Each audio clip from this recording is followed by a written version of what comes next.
Hello, ladies and gentlemen. Welcome to episode 8 of the Guerrilla Social Work Podcast.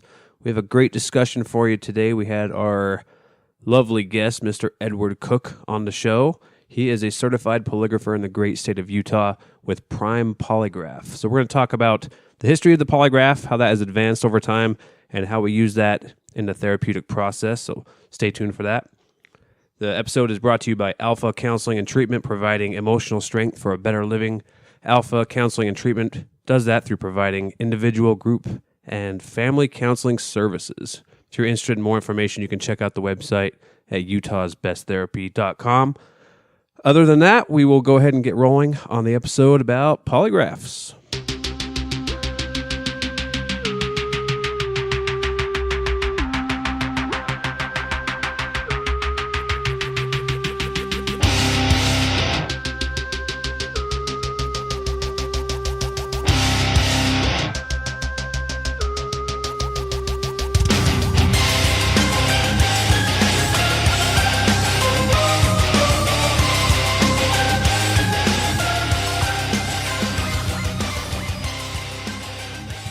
Recording. Oh, hell. It's officially official. Meta-analysis. Meta. What's the medical analysis? So Jeff was really afraid that I was going to mention meta-analysis because God forbid, I prepared to have a discussion with our guest today, Mr. Edward Cook, prime polygraph extraordinaire. It's taking a long time to get here. Yeah. Yeah. Dude, he's even got his own shirts and shit. Look. I know, he's already Is that why you wore your Alpha shirt today? Notice that. That's nice. It's competing with my wanted shirt. to represent. Although his looks way better. Like yours definitely looks like it's... That's a gym shirt, dude. I wear mine to the gym Yeah, all mine the time. sucks. 'Cause I don't it even has wear your mine to the phone number gym. on the back. Yeah. It was weird as I... Wait, well... your personal phone number? Yeah, that's my cell phone number on the back of it. Oh, yeah, I guess that is. Yeah.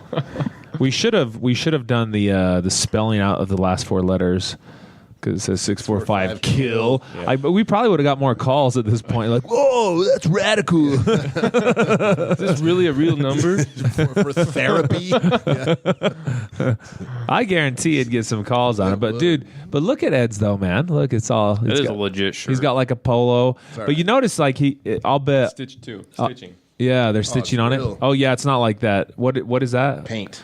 No. Yeah, our clients are laid back, though. If we brought in polos, they'd be like, what the hell is this? And they would end up on the floor. They like T-shirts. Those are screen printing, right? Is that what that's called? Screen printing, but these are specifically because we're clothing the homeless. Yeah, that's You don't- right. you don't wanna Yeah. spend- And marketing. You don't wanna spend like $20 on a standard homeless free person shirt you see from places, though, that's like a pretty legit shirt. Yeah, it's not Most of bad. them just look like You know what I like about that though, dude? It was so funny because we pass those out, and one of the group members was like, "Well, what do you guys get out of this?" And I'm like, Look. "What do you mean? We're giving you guys?" I was like, "Well, first of all, my number's on the back for people to call, but why don't you just give out shirts?" And I'm like, dude, because like we're a company and we're trying to like. I was like, so you got a free shirt in your hand that you're gonna wear to wear. He's all, yeah, and we got our number on the back. We're doing our logo, right? And then he's all, well, what? And I was like, yeah, well, we get to write that off in taxes. This is what you do with charity, dude. Like that, we're giving you guys clothes for free. But I'd prefer a Nike shirt next time. Well, no, he's like, man. could you? Well, no, please he's buy- like, can you go he's to the store with He's me? all, God, dude, it's all about the fucking money with you guys. It's I'm like, free. It's a free shirt. You're getting a free shirt, Did we homeboy. charge you for that shirt? Take it back. Yeah, dude, it was. That'd have been the move to take but it back from him. You know though, dude. I'll bet. Well, kind of. I'll bet when Because Ed. my Who'd money you call paid for that? Who'd you call for that shirt? Just did it online. Oh. When I was buying like business cards. Where'd you get it from, shirts though? and things like that. Vistaprint. Okay, so but I'll bet when he was on Vistaprint, he was like, "Can I get just extra narrow sleeves?" So they show off my guns way better. Why wouldn't he, though? That's just a good Just buy a idea. smaller size.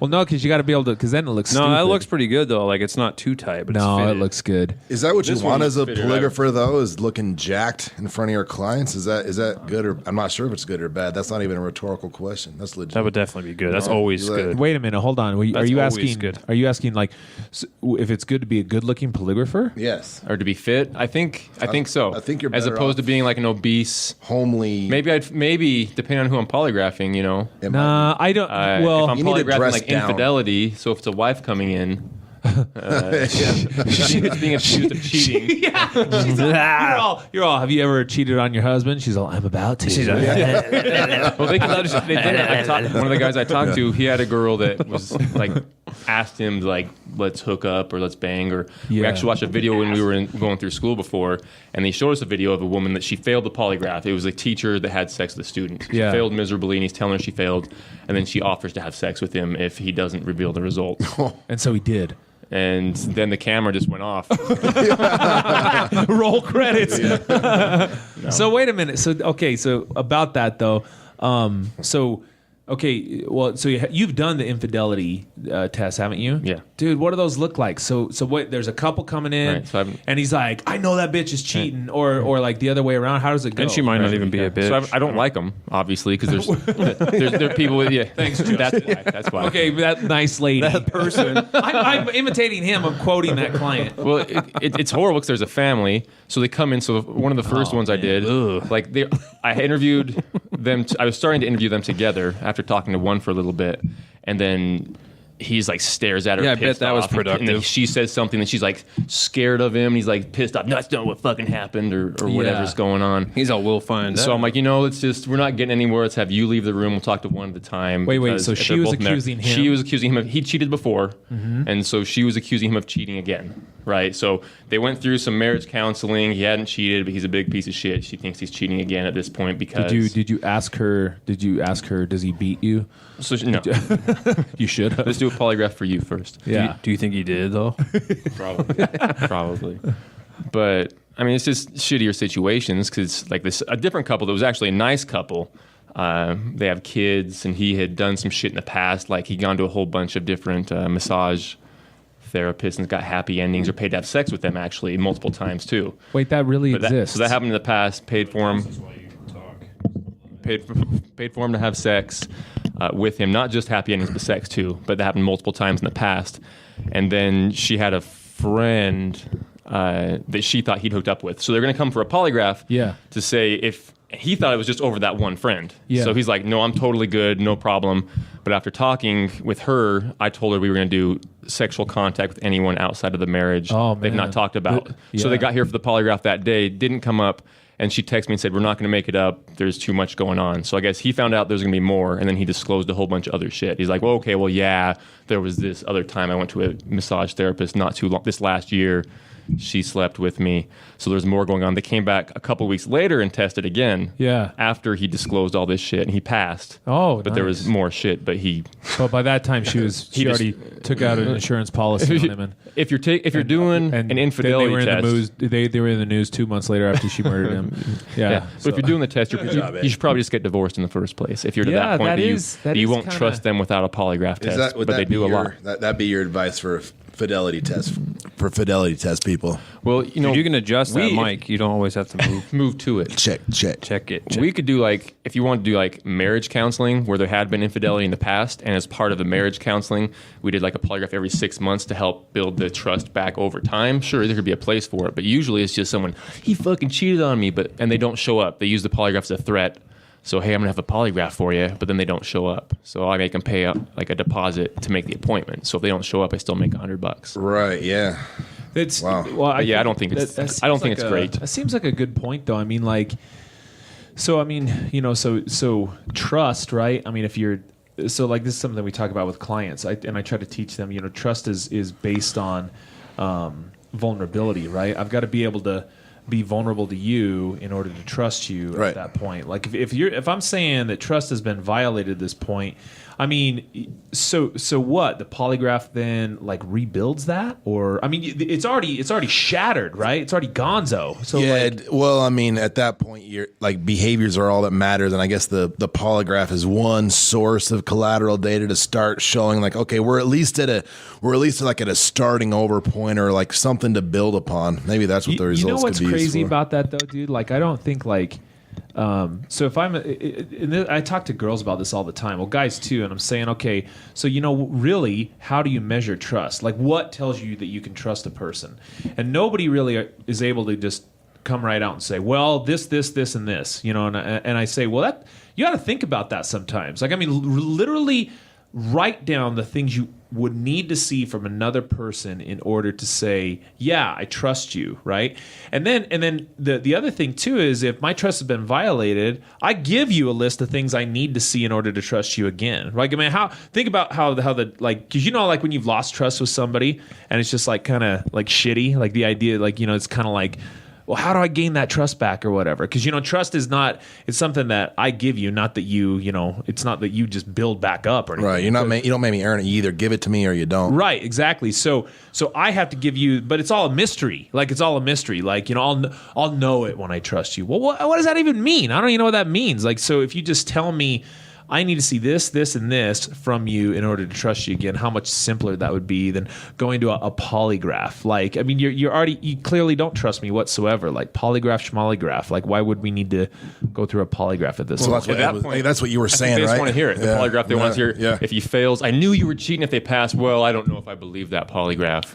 It's because they already it's have one of those Well, that's the whole thing. No matter what, even if the person is telling the truth, the person would immediately be like, well, did he look up how to cheat it? What else is he hiding? And that's in that case like of a relationship. I just don't see that being. I don't enjoy if you're them, searching to find out that someone's lying, that's what you want to hear. And So then is you're saying it's just to like feel righteous? Like, I knew I was right. I think it can be used right. Like I said, the one had gone through therapy before and things like that. I think the second people weren't quite as bad as the first couple. I think the first couple just seemed sketchy. I think she just wanted to hear that. She already had her mind made up. I know this is happening because of these signs or symptoms. So when she didn't trust him. So when you say right, are you saying that, in other words, like if it's a so I believe this person, but I would really like some additional confirmation of the truth. I think they want to know the person thinking the other person's cheating. I know they're cheating because of all these things, and I want to see it. So I think what I've seen, they're coming in like I just am sure he's cheating because he cheated before, which is the situation for these that I've seen. And now they're doing all these same different actions they were doing previously when I knew they were cheating, so they have to be cheating again. So I think they kind of want confirmation. Like, they'd like to hear they're not, but I don't know that it's going to change much. I don't do a lot of them because I don't like them. Is there a pretty big? So I don't advertise for them. I don't like them. I'm busy enough. Oh, you don't advertise for them? How do people track you down? Do you have a website? What's your website? No. Don't have a website. I'm on your guys' website, on Alpha's website. But I'm sure if you threw that information into Google, your name would pop up. Oh, yeah, dude. Yeah. I guarantee there's a huge market for that infidelity stuff. Why don't... See, this is... There's a market, but... I've always said this about Ed, dude.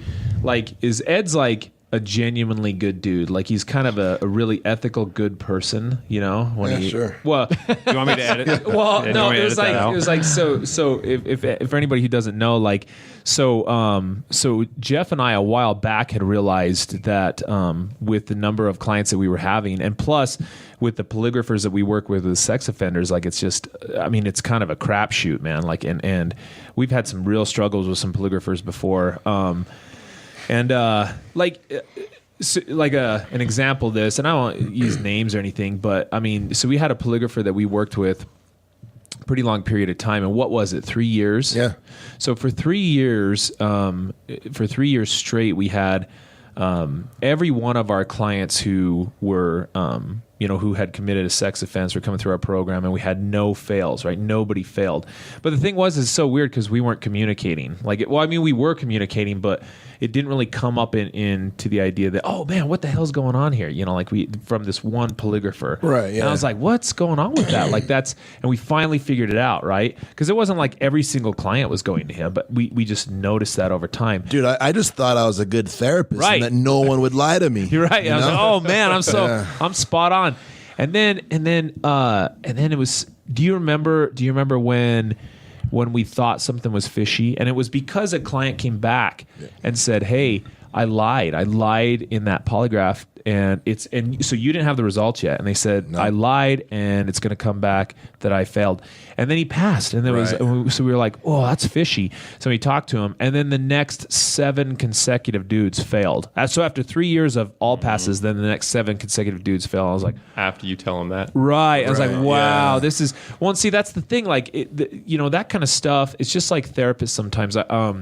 When I work with therapists, I think sometimes they get really hesitant to do recordings and fidelity stuff. I think sometimes they worry about, well, what's going on behind my closed door in my Explain what a session fidelity check is. Oh yeah, sorry, but but so if I'm doing an evidence-based practice, like I'll give an example. So like motivational interviewing is a really big one that I supervise right now. So I'm a trainer and a supervisor in motivational interviewing, and the idea is motivational interviewing is a style of it's not a therapy model. It's a style of doing therapy that's designed for retention. So if you do an appropriate dose of MI during the first 3 to 4 sessions, there's really good research to suggest that they're going to stay in treatment longer. And the meaning, the significance of that is if a client stays in treatment longer, they're bound to, the numbers of their outcomes get better too. So we have therapists record sessions, and there's 10 different techniques that they're supposed to use, and it's not really an incredibly high bar. So in order for a therapist to be adherent, which measures how often, how frequently they're doing the technique, and then competent, which measures how well they're doing it, and I give them ratings based on that. They have to be adherent and competent in 5 of the 10 skills that are used, and if they get like an advanced competent adherence, they have to be competent adherent in 7 skills, right, that they're doing with this client. And I just need to hear those things, and it's very distinctive, what they're doing. You can pay attention to what they're doing and score it appropriately and go from there. And then if they're not doing it, we try to say, here's some coaching, do better, this, that, and the other, right? But I think therapists get hesitant about that. They're really pushed back and they say, I don't want to do this. But I kind of am saying, well, look, this is an evidence-based practice that has research showing that this is true, right? Why would you not want to do that? Why would you not want your profession more legitimate? Because, what are you doing behind those? Are you casting spells? I think they're just scared. Well, about what, though? What? About not being as competent as they like to think themselves to be. Well, okay. So they probably aren't, right? And Probably they need not. coaching and they need to get better. But that's the thing. The more you can bring it to research, just like the medical model, if I'm a doctor, it's not like I'm using a bird to pick out your infection, or something like that. I'm doing evidence-based practices, and those evidence-based practices, no doctor on the earth would imagine that. But again, nobody gives therapists the legitimacy of a doctor, do we? No, and of course, not even close. and we don't deserve it. But it's because, but part of it is all this resistance and pushback of, I just want to talk about chakras and energy and whatever, Right. Nonsense. 100%. I want to cast spells and shit, and it just seems so. Like I think that any of that resistance or talk about what's going on with the polygraph, because it is there's a lot of research and science behind it. A lot of people say it's a pseudoscience, right? Even one of our therapists, someone who shall not be named, Me? that somebody in this room is married to. Oh, Said it. No, they were saying it was pseudoscience, but there is plenty of legit research to back this up, right? Yeah, absolutely. So back in the day, I think there wasn't nearly as much research before. So there was the EPPA Act, so the Employee Polygraph Protection Act, passed back in 1988, and Reagan. The reason that passed is because things got really sketchy back in the day, right? So there would be situations where a van, But that was only for public. Private, for the private sector, right? right, Because the government still does it. right, government still does them. So government does them. So pre-employments for police work, government jobs, anything like that. But back in the day, there'd be a van that would pull up in front of a business and run 30 polygraphs in a day. and they it's a polygraph van. Mobile polygraphs, yeah. Are you telling the truth? Yes. It's like So they'd line up, food truck. and then if you ask a polygraph examiner back then why their particular test format they used was accurate, they'd probably say, "Well, my name's Bob Ross, and this is just a Bob Ross polygraph format, and I'm an examiner, therefore." The painter? We see a little lie up here in the corner. He's a happy little lie. Dude, I'd trust that guy with my life, though. Honestly, he made you feel good. He is dead. Yeah, well, yeah. That's So, true. rumors. I mean, it's a conspiracy. So there wasn't like a reason necessarily why they did their particular test format they were using. I went to school. This is what they said I should do, but there wasn't testing behind that. So I think that was a really good act that passed because it made polygraph examiners and everyone start doing more research. Like, okay, what can we use? So like the meta-analysis in 2011 went over just tons of different research they had done for polygraphs to look at, okay, what polygraph formats meet these criteria? You know, how it has to be at least, you know, maybe 80% accurate for this type of test or you know, depending on the test format you're doing, depending on the type of test you're doing. So they went through the meta-analysis. So any polygraph examiner that's working that's under the American Polygraph Association is required to use these particular formats that have been shown to be, you know, yay accurate. So a screening test where you're testing for unknown things. So if you're on parole or probation, if you're asking about questions about parole probation, have you been viewing pornography? Have you used drugs or alcohol? That's a screening test. You don't know they've done something. You're just kind of fishing. Yeah. So that's not going to be quite as accurate as a test where you're doing one single issue where you know something happened, right? Right. Did you steal any of that money? You know, if there was a robbery or something like that, that's going to be more accurate. You're doing a single issue, so the less issues, the more accurate. And that test format, so if you're doing a test format for a single issue that's a known test, so there's studies that'll show that's over 90% accurate. Well, okay. For the mean accuracy for a test like that. So right. So that particular format. Okay. So if the research bears that out, right? So you're saying an actual number, right? So you're saying, and let me just, folks, just for listening purposes here. So this was just so we're on the same page here. This is the meta-analytical survey of criterion accuracy of validated polygraph techniques. Correct?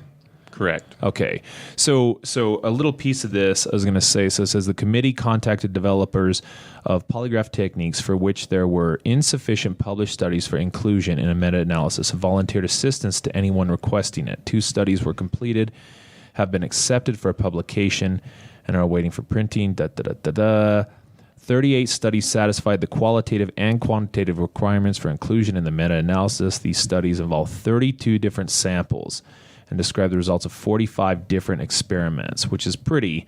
These studies included 295 scores who provided 11,737 scored results of 3,723 examinations, including 6,109 scores of 2,15 confirmed deceptive exam. I mean, so these are confirmed. All in all, so these are ones they know. It's not right. something where we think they but okay, them. so I'm just saying 11,000 is a shit ton of. That's a big N size. Yeah, dude. it is. That's a big N size. So I mean, this isn't. And again, that's a legit study that comes out of there. And then, so if you're telling me, that if you can whittle this, clearly back in the 80s they had. There's knowledge that this could work. I mean, there's right. sufficient. And there's probably some good situations, but I think, you know, the things you hear now sometimes are things from back then. I think like, oh, it's not that great, or they're just doing it for interrogation purposes. Yeah. I bet there were plenty of examiners back in the 80s or 70s or before that may have used it for interrogation. I want to scare this person into telling me. And I've heard they've done some studies on if a test is more accurate if someone's being. He's just saying, don't pound the table. Yeah. So if someone's being a dick, right? If I'm intimidating and I'm coming through as intimidating, is it going to be more accurate than if I'm nice? You know, before they used to think you had to be intimidating for it to be more accurate because it deals with them being scared or not. Yeah, I've definitely heard some stories of clients telling me about like previous polygraphs where that was kind of the case. They felt like they were like in trouble, like their dad was yelling at them. So they've done studies, and it was just as accurate when the person was nice and working with him versus the person that's going to be intimidating. That's good. Takes you out of it, really. So what's the point of being a dick if it doesn't matter if it's just the test is the test? Yeah. It's accurate. Well, and it takes you out of it. Like it does. Like there's so much variability if like the examiner's manners influence the test. But I mean, if that's not really a factor, then I don't know. That seems more legit to me. So they do more and more research is being done. There's states where it's legal. So I believe New Mexico, it's legal for everything. You look at accuracy levels. If you compare, handwriting analysis, which is used in court, versus polygraph, handwriting analysis is not nearly as accurate as polygraphs, but that's used on a regular basis. That's not nearly as Really? accurate. That's not. I mean, that's not even close. No. So But that's accepted in court, handwriting analysis? Well, see, this is kind of what's fascinating to me. You're saying that if you there's limitations, of course, right? And so back in the 80s, the private sector or it kind of gave it a bad name. In other words, I mean, like, there wasn't a whole lot of oversight, so people were abusing it for a profit. But then the powers that be, so the government did its job, right? And then they said, okay, well, clearly this is being abused, and didn't even regulate it. They just said, no, you can't do it for the private sector any longer. So they moved to the government where there's more oversight. So now they have oversight. But you're telling me that if you are able to formulate a question that's very specific to one particular thing, that's over 90% accurate in the circumstances. So if you look at the meta-analysis for that particular format, what page did you say that was on? So 202 on the meta-analysis. Let me pull that back up. Did I have a 202? It's up towards like the page number on the bottom of it. So it's towards the top of the study. Well, give me the there. real page number, dude. But anyway, let's have Jamie. So think about this, dude. Think about this, dude. Though, if you had this idea, if you had this idea, Pull that up, Jamie. you can allow so I watch Forensic Files all the time. You can allow like hair samples in there, right? Do they still make that? Like, is it new ones? No. Good, because I wouldn't watch them. No. Yeah, they have to be the old ones. Like the best is when it's on and you get one that's in like standard definition. Oh yeah, no. It's like the have you square. watched them on Netflix? Oh yeah, yeah, Okay, dude. I play that. So all the time. Anyways, sorry. but anyway, yeah. They as you're looking through that, like, okay, a hair. Unless there's DNA, like unless you got a follicle, so all you can say about a hair is it's microscopically similar to another hair. Well, what does that even mean, dude? Like, I mean, so you're like saying it's not you can't definitively say that it's the same hair. You not can like just a say it's fingerprint. similar, right? So and even like eyewitness testimony, like, Oh, that's garbage. dude, like I'm telling that's you the right now, worst. Yeah. we're all semi-rational dudes, but if there were a wreck out there, right now that we saw, and a cop came up and talked to us, all four of us had 4 different stories Yeah. about what happened. Like, no matter what, we're all sitting right here, right? No, I mean, it's not like that one time that we caught Ed taping his eyes back because he wanted to be Asian. yeah, That that's I right. remember vividly, that. and I'll take a polygraph on that now. More people were. Yeah, let's take a polygraph. Perfect. You can't do it though. That's who carved their name. So in the sorry, chair, what were you going to say? What were you going to say?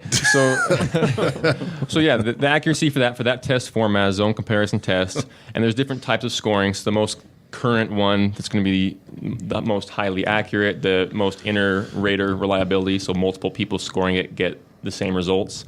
So for that test format, it shows it as, 92% accurate, the mean accuracy. So Wow. that's a range of 86.6% to 97.7%. And that's with what version? So that's going to be your single issue test Single that issue we're talking test. about. So Okay. there's an incident, there's a single issue test. That's the accuracy for that. So those are going to be required to have a higher accuracy for those. Okay. As well, if they're going to be using those in those types of tests. Okay, so, well, see, and that's just what But okay, so then why, well, maybe you'll be able to explain this. So then how did it come about that polygraphs aren't allowed to be in court then? so back in like the early 1900s, so there was Marston. There was a case where, and this wasn't even a polygraph, right? Like technically, because a polygraph is multiple writings, right? So there's multiple things we're measuring. The type of test that this Marston was trying to use to get into a federal court was a test. So his test was this: he would ask a guy a question, the person would answer, he'd pump up a blood pressure cuff, check their systolic blood pressure, pump it down. Then he'd ask another question, pump up the blood pressure cuff, read his systolic, pump it down. So Just it's like their blood pressure. So it's like an intermittent systolic blood pressure test. It's not really a polygraph, but he wanted to get this to a federal court. They shoot it down. Then every time since then, they say, refer back to this. That's why we're not using polygraph. So it was back in like 100 years ago. It was garbage. Because of one, well, that's a long... That's the reason it's because been- of the level the gets to the federal court. They say we're not using polygraph or we're not using this type of test because of this, and they Well, wait a minute, though. That's the That's Fry case. I believe it was something Fry. That's not a polygraph though. That's bullshit. Right, but that was kind of the beginnings of the polygraph. What was that guy's name? So Marston. the court case, I believe, was Fry. I believe the guy's name was Marston.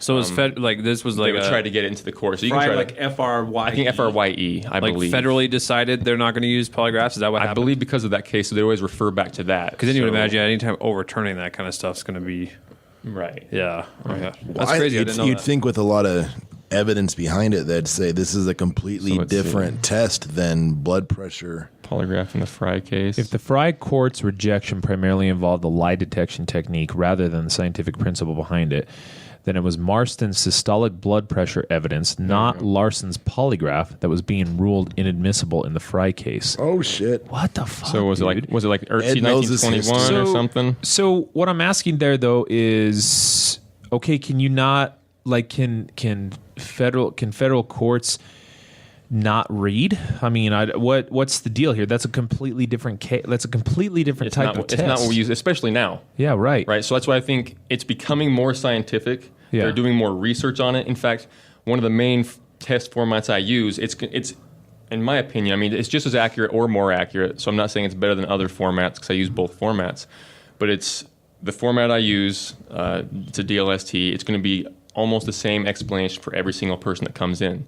So different people aren't getting different explanations. And in my opinion, that's more scientific. If I can make it the same test for multiple people versus having different things depending on the person, it's easier to test. It's going to be more scientific. And you look at the accuracy levels that are right up there. So I think it's becoming more scientific. And because of that, it's getting a better name for itself.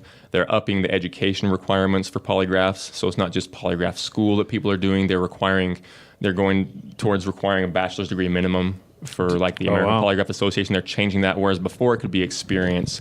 So I think in 2019, they plan to have it a requirement that you can't be, unless you're grandfathered in and you've been doing it. So they got to cut it off at one point, You can't right? become a full APA member in the future without having at least a bachelor's. So they want to increase education and go more scientific. So there's more research there, so they can push it back to where it needs to be, because it has, good levels, good accuracy. I can't believe it's based on that old case. Well, so are you? But it's going the right direction. But like dude, I say. so look at this. So from let's see. So look at this. This is what kind of. So it's on November 25th, 1920, almost a full year after John Lawson joined Berkeley Police Department, and a few months before he had read William Marston's article on lie detection, a young black man named James Fry shot and killed a wealthy physician, also black, in Washington, D.C. So at least it's black on black crime. So we're not going to get Black Lives Matter over here on Antifa or anything. So Now we will. reading. So the victim, Dr. Robert W. Brown, was murdered in his office at about 8:45 in the evening. Another physician was in the office and witnessed the shooting. Fry ran out of the office with the eyewitness running after him. The chase ended abruptly. However, when Fry took a couple of shots at his pursuer, wow, that guy's ballsy. Since this witness didn't know Fry, the police had no idea who had committed the crime. So the guy didn't know who he was. So then, in his book, The Lie Detector Test, Marston states that he was called into the case by Mattingly.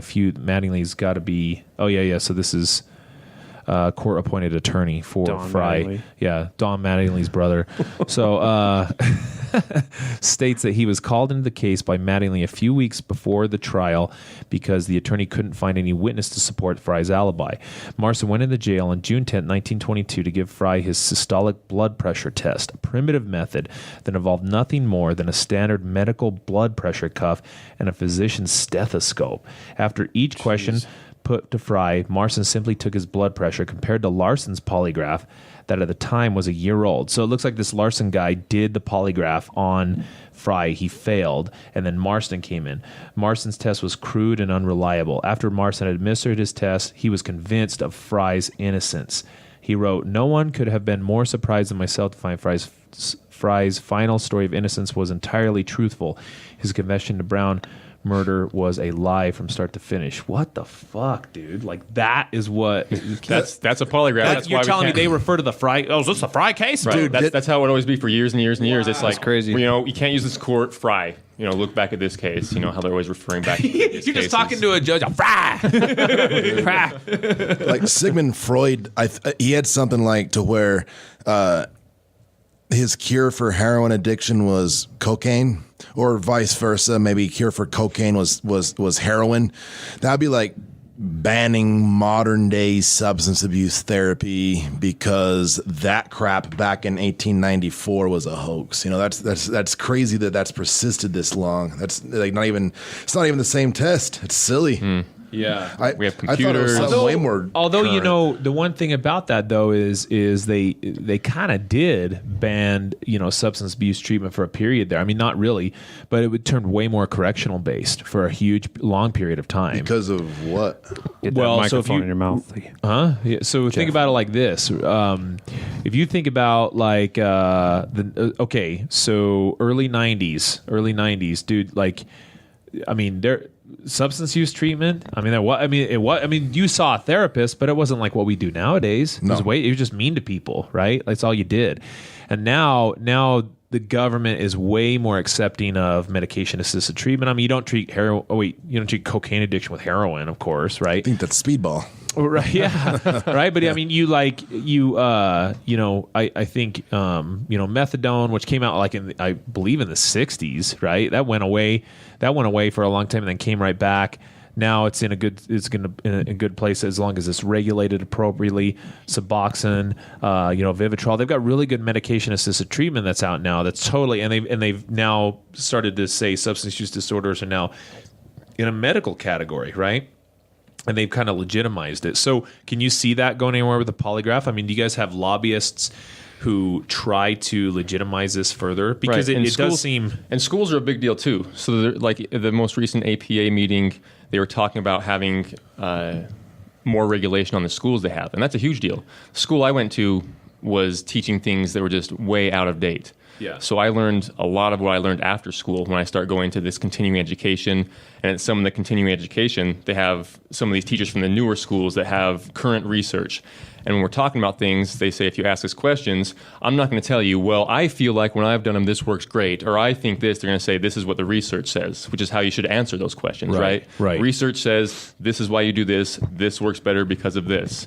So some of the newer schools are going that direction, and if they do get more regulation, it's going to make a big difference, because to go through school and just miss out on current research and be taught old formats is garbage. Yeah. So they're looking at moving that in the right direction. Like I say, it's becoming legal in more places. They're doing more research on it. They're getting higher education. So a big part of that's going to be going back to the school. So the majority agreed, because they were voting it in, that they do want higher regulation for the schools for that, Yeah. which of course school owners got up and talked like, hey, we don't need this. Like, yeah, you want to make money. You're not here to really make a difference on some of these things. Well, no, and see, so that's what I was kind of referring to earlier. Like, as far as polygraphers go, I mean, the guy I was referring to earlier, I mean, it just seems super unethical. And again, you're taking your craft and while you're making, $200 a pop or whatever it is, you're also destroying your craft at the same time. Yeah, and people's and lives. one person. But, If someone hears about one person doing that, then it's just going to say, "Oh, this is polygraphs," So, and then you ruin your name too. If I sell my soul for one shitty polygraph or let someone bribe me, that's a slippery slope. You're doing a disservice to everybody else in the everyone field. else. It makes everyone look bad when you see those things. Yeah. So it's really a negative thing. I mean, there's requirements. There's, if you're a licensing state, there's state requirements for how long a polygraph should go. And part of the purpose of that is so it doesn't turn back into what was before the EPPA Act, where you can just like go in, hop in my van, let's take a polygraph. 10 minutes later, you're done. So depending on the test format, you're going to take, for instance, on SO tests on a sexual history, you want to take the requirements are it's at least 90 minutes. It's standardized. Versus some people you hear get in and out of the sexual history polygraph in like 45 minutes. Like, what did they do? There was no interview. They just go in there and they don't prep you for it. It's not a real polygraph. So they put more standardization. Licensing states I think is a good thing because there are more requirements.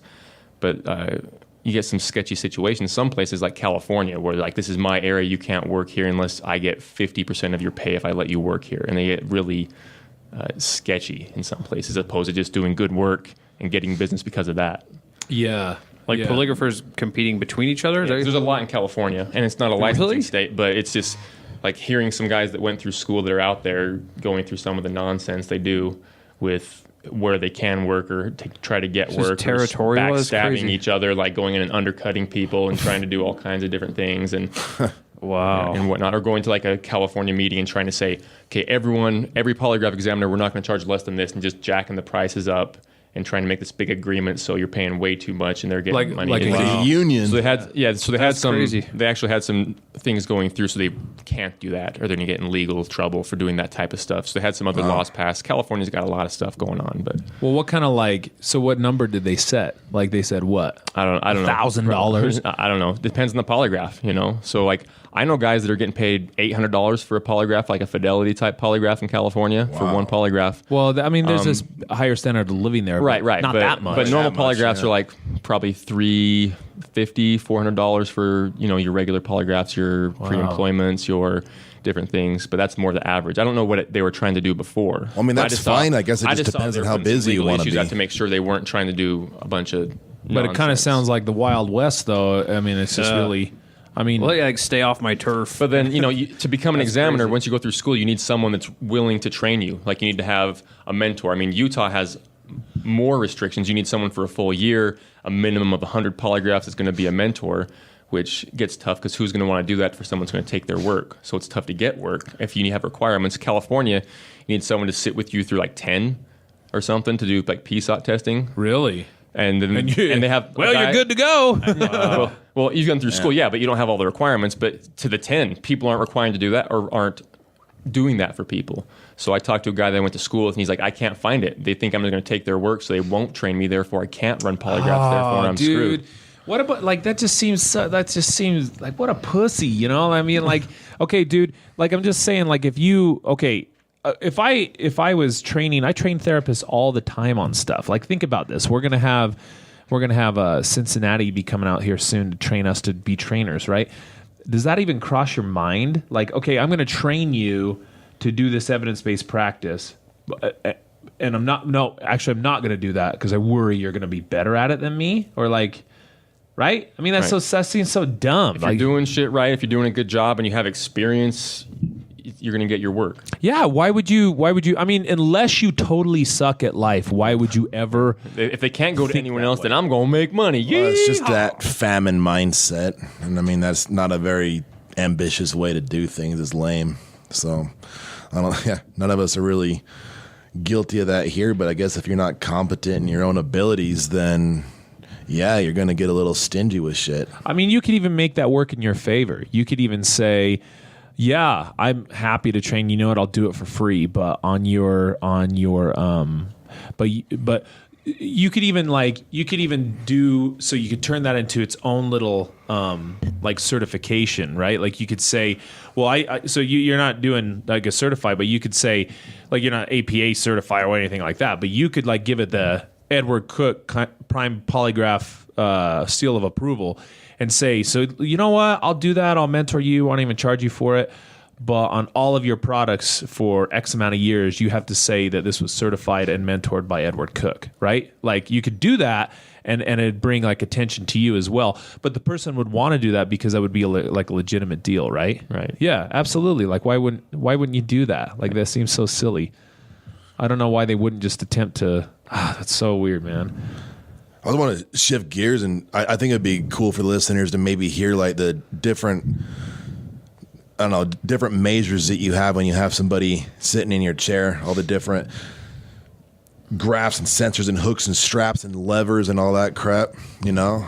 Right. I think that'd be good to know, and also exactly what it is that you do for us, for the clients that are sex offenders in our program. Like I guess the two main tests. That's probably So are we getting electrocuted while we're in a polygraph? that type of shit. Yeah. Both of you get electrocuted. Don't lie. Yeah, It hurts me We're too. gonna get shocked. So, polygraph, obviously multiple writings, so we're measuring multiple things. So the things we're going to measure, one, we have motion sensors. You're sitting on a motion sensor, your feet are on a motion sensor. So don't sit and try to move around and do stupid shit while you're taking a polygraph. We have pneumo tubes around your upper chest and lower chest to monitor upper body movements. So you're sitting on one feet. You have a blood pressure cuff on your arm that reads your change in blood pressure and pulse during the test. There's EDA plates on your index and ring finger. Those are going to measure your change in perspiration or sweat activity during the test. There's a PLE or a plethysmograph on your right middle finger, not to be confused with any other type of plethysmograph that people use when they're in PSOT. So we're doing all those measurements. So, and more of them are becoming measured by the computer. So for instance, like the plethysmograph, the computer's measuring the scores for that for me. So it's more accurate than I am. It's going to measure how that restricts during the questions. So if I'm asking someone a question, did you shoot Bob? There's going to be certain reactions associated with that. People are going to perspire. They're going to breathe differently. They're going to.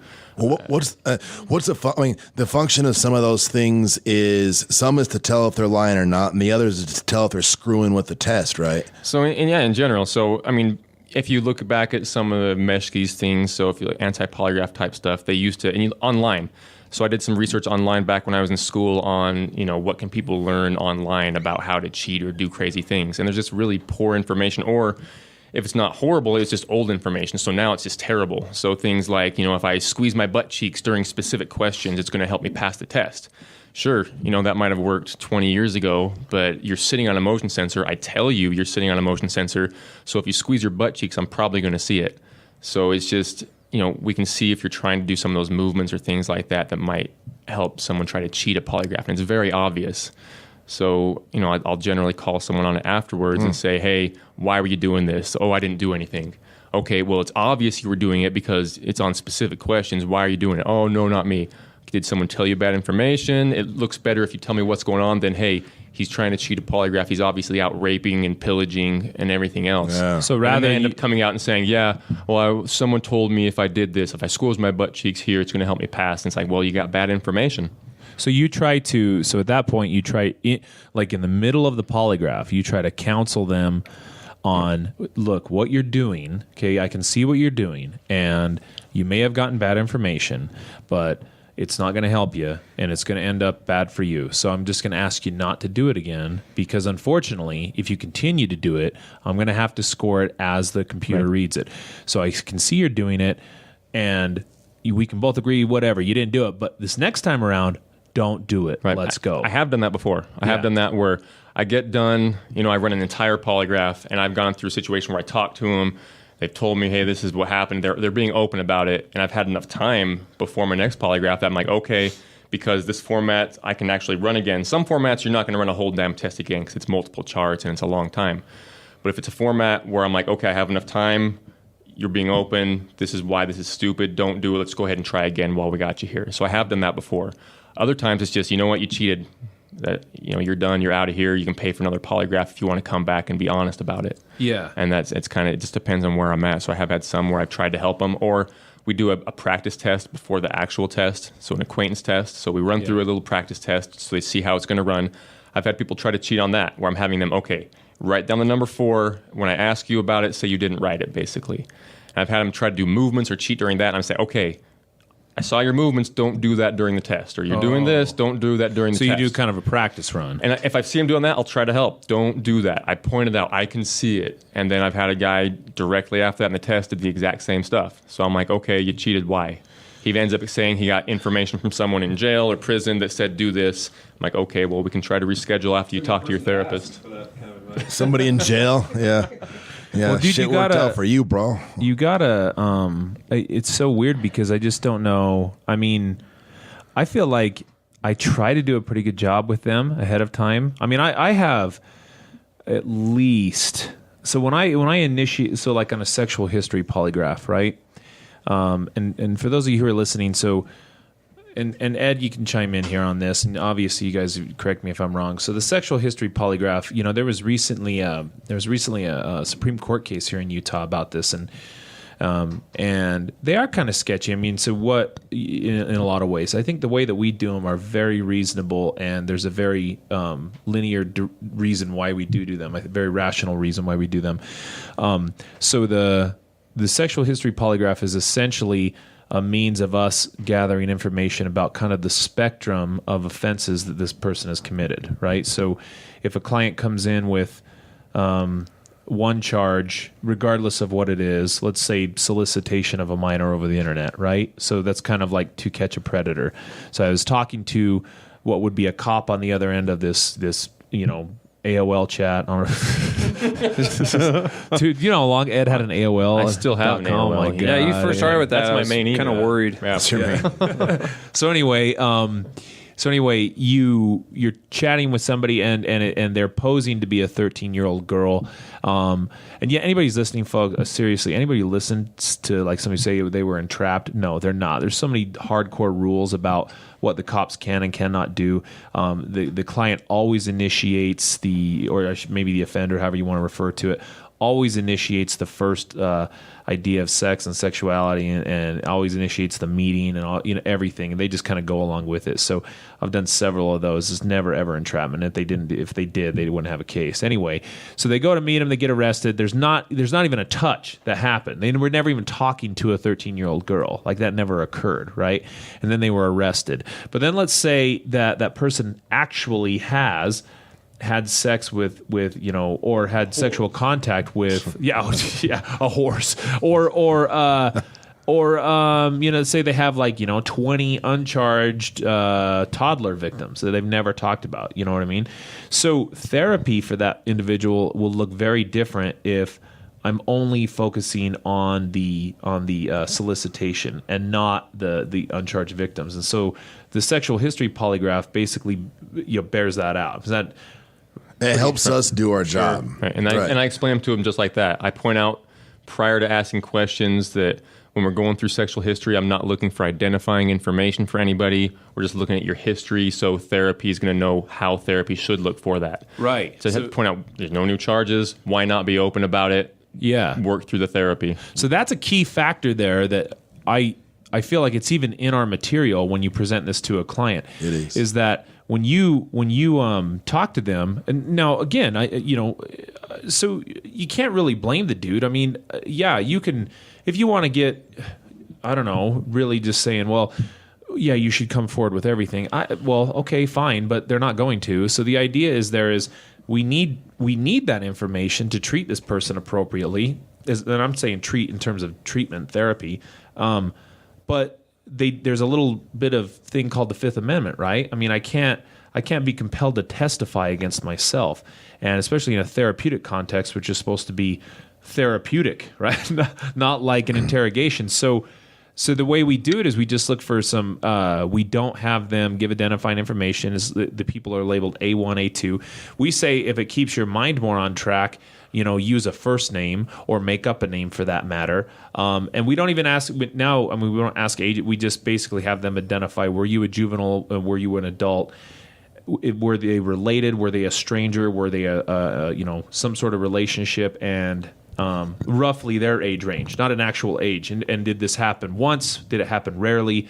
Did it happen occasionally, or did it happen frequently? Right? We don't give them a number of times. So it's so loose at that point that really, I mean, there's no information there, because and to their credit, if a cop got a hold of that, AP&P and police officers, they have an obligation to that. If they have probable cause to move forward evidence-wise on a crime, then they need to investigate it. Like, that's their mandate, right? There's nothing that they could do with that information, but for us, it's invaluable because, again, if we have the dude that got caught for soliciting a 13-year-old that ended up being an undercover cop, and that's all we have, our treatment plan for him is going to be one thing. But then upon finding out that he has all these toddler victims, that completely, it definitely alters the course of treatment. There's like a different way of going about helping this dude get back on track. Safety planning is going to be different. There's going to be a bunch of things that for both his well-being and also community safety that it's going to be changed up quite a bit. So do you want to? Sorry to cut you off. Do you want to briefly just kind of say what a safety plan is? Like when you say safety planning. So a lot of our guys that get convicted of an offense aren't allowed to be around anybody under the age of 18, and over the course of them being in treatment for a while, passing polygraphs, different things, we slowly start to open up those opportunities for them to be around people under the age of 18. But in order to do so, they have to write up a safety plan, which is exactly what it sounds like. It's, who's going to be there? What am I going to do if things get sketchy? Is everybody there aware of my offense? Is the person supervising me going to be providing line of sight supervision? there's quite a few different things that we do so that when they do go to, a Thanksgiving party or a Christmas party or whatever it is, that we've done our due diligence in maintaining some degree of safety, making sure that everybody's, mindset's where it needs to be and that everybody's aware of what's going on. So the polygraph gives us the information as to what needs to actually be included on the safety plan. If I'm thinking that the only person this guy's victimized is a 13-year-old that's actually a cop, I might not be as hesitant to approve, supervised contact with, maybe a niece and a nephew. Yeah, niece and a nephew that he has actually victimized. Right. And That's the other piece to it too. Is sometimes we find out that people within the family, maybe because again we don't get identifying information, but that people within the family are uncharged victims. Of course, we're not going to do a Christmas visit with a kid that may or may not be a victim that we don't know about yet. See, but so I don't know, and maybe you can weigh in on this, Ed, because I don't know how to better convince a client that that's in their best interests, right? So think about this. If that's the case, see it that way. They see it as us being dicks and restricting them. I get that, but if that's the case, let's just say that and there has been plenty of those, right? There has been plenty of those where I have a familial victim. So, I mean, I've offended on somebody in my family. In other words, in the category, in order for me to pass my polygraph, I would have to, the identifying information obviously would be left blank. I call them, I would just leave it. It would just A1, right? So here we are, A1, and I mark that this person was related to me, and I marked that they were prepubescent when I offended on them, and I was an adult. Okay, so now you in a very a very baseline sense have told me that you victimized one of your family members when they were prepubescent and you were an adult. Well, I don't have any information as to who that was. You know who that is as the offender, but I don't know who that is. And that doesn't matter. It doesn't matter because now I know that you have a prepubescent victim, which is what I need to know for therapy. And it was related, which I need to know for therapy. But then if I ask to go home for a Christmas get-together, right, and I find out that my niece and nephew's there. Well, I as a therapist can't assume that it's the niece and nephew, right? But imagine though, if I approved you to go to that, and then let's say it was the nephew, and the nephew sees you, and now he's 20-something years old because you've been incarcerated for a period of time, and he decides to report you. Well, you're screwed, dude. Like you're screwed. You're screwed now. And then guess what? Your polygraph examination, in which you kind of said that this was here, they won't be able to use that, right? But then that kind of bears that out, and now you might get new charges because now your nephew, who's longly forgot about you, and who now sees you out of prison, coming to the family get together, says, "Oh, f that, man. The homeboy's not coming to Christmas anymore. I'm going to report him," and then report you to the police. Now you're screwed. It's in clients' best interest to avoid that too. Like, I mean, I don't know how better we can convince them of that, to just not lie on this thing. Well, that statement right there might be the only, or I guess the way that has the most traction. So we've kind of been on this in your best interest kick.